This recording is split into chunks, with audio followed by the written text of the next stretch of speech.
Have you ever given everything to a place?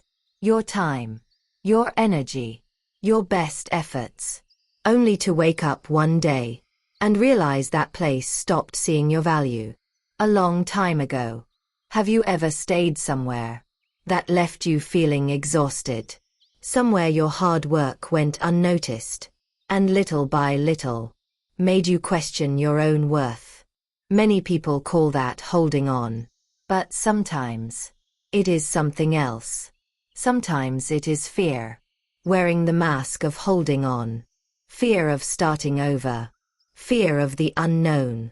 Fear of letting go. Of something you have invested so much of yourself into. And that is where our story begins. One evening, the young mouse walked slowly through the forest. The sun was setting. Birds were returning home. But Mouse wasn't paying attention. His mind was somewhere else. When the young mouse reached the old tree, he saw Scholar Cat sitting beneath the old tree, quietly reading a book. The wise old cat looked up and smiled. "How was your day, little one?"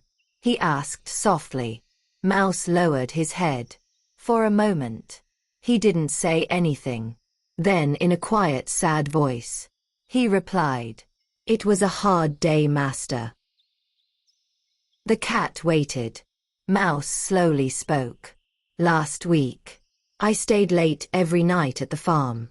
I wanted everything to be perfect. I missed dinners.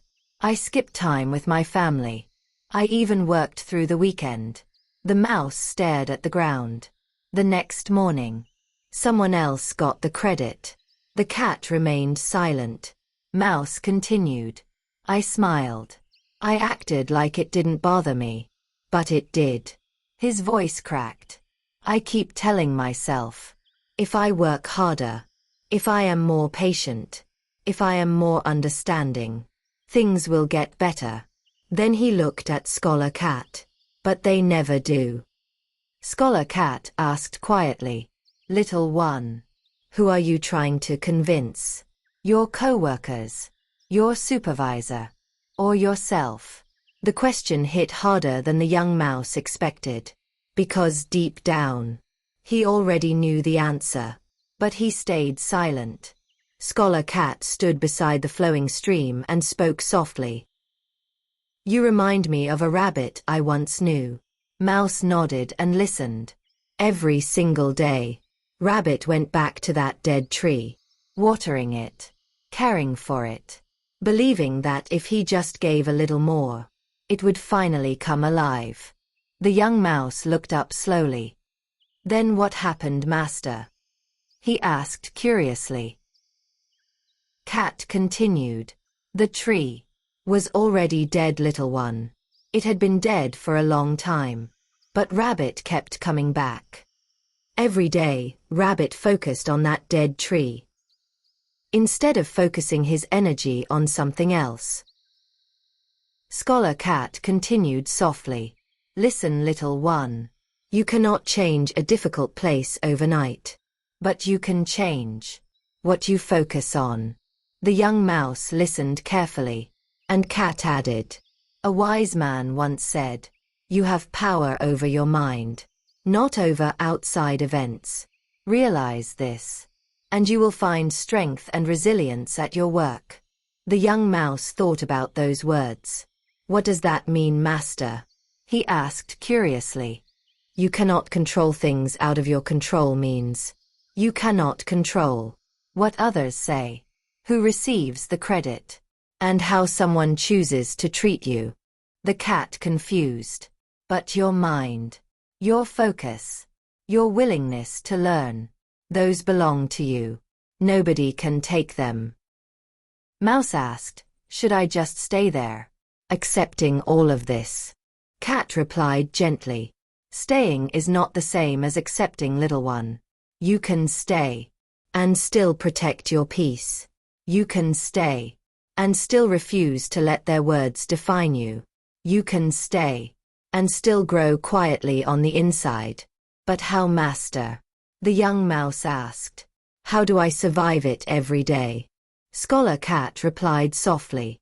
When someone says something bad about you, let it go. Do not hold on to it. Do not let it live in your mind. When there is gossip around you, stay quiet. Your silence is not weakness. It is your strength. When nobody notices your work, do not feel small. Use that time wisely. Learn new skills. Build your confidence. Become stronger than the place that is hurting you. The young mouse listened quietly. Do your work well. Not because you are desperate for approval, but because every day is a chance to become better than you were yesterday. And if one day that farm still cannot see your value, then keep growing until you no longer need its permission to believe in yourself. The young mouse's eyes widened slightly. Scholar Cat continued. Some places teach us what we deserve. Other places teach us what we should never accept again. And when the time is right, little one, you will know whether to stay or whether it is time to walk toward something better. For the first time that evening, the young mouse felt understood. The young mouse sat quietly beside the stream. For a long time he said nothing. Then slowly, he nodded. "Thank you, master," he said softly. Scholar Cat stood up and added, "You already had the strength, little one. You just needed to stop giving your energy. Never allow another creature's judgment to become your identity." A few weeks later, Little Mouse returned to meet Scholar Cat. "So, did the farm finally changed?" asked Scholar Cat. Mouse replied, "No, master. The farm stayed exactly the same. But I changed." And Mouse finally realized, like the flowing river, life keeps moving. We cannot control everything around us, but we can choose who we become.